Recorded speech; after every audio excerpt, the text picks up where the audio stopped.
പഞ്ചായത്ത് വിഭജനം ലീഗിന്റെ ഇഷ്ടത്തിന് നടക്കില്ലെന്ന് കോടതി വിധിയോടെ ഉറപ്പായതിൽ ഏറെ ആഹ്ലാദം കോൺഗ്രസുകാർക്കാണ്. വിഭജന സമയത്തു തന്നെ ലീഗിന്റെ ഗൂഢാലോചനയ്ക്കെതിരെ ചില പച്ച എംഎൽഎമാർ പ്രതികരിച്ചിരുന്നതാണ്.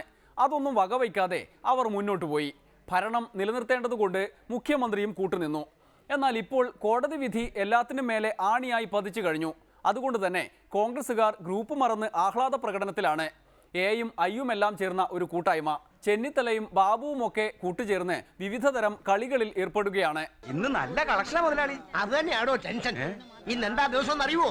എവിടെയാണ് ആ സിദ്ധാർത്ഥൻ?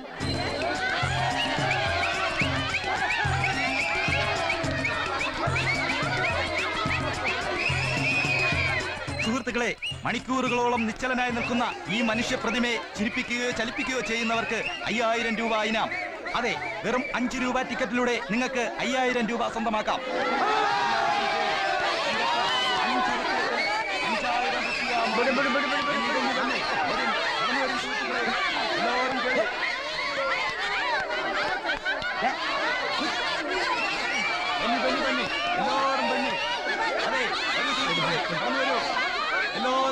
മണിക്കൂറുകളോളം നിശ്ചലനായി നിൽക്കുന്ന ഈ മനുഷ്യ പ്രതിമയെ ചിരിപ്പിക്കുകയോ ചലിപ്പിക്കുകയോ ചെയ്യുന്നവർക്ക് 5000 രൂപ ഇനാം.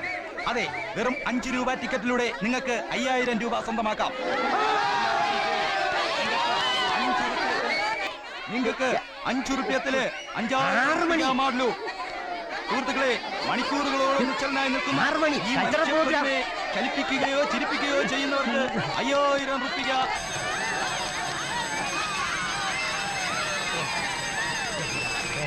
ഞങ്ങളുടെ ഇന്നത്തെ ഷോ അവസാനിച്ചിരിക്കുന്നു. നിങ്ങൾക്ക് ഏവർക്കും നന്ദി.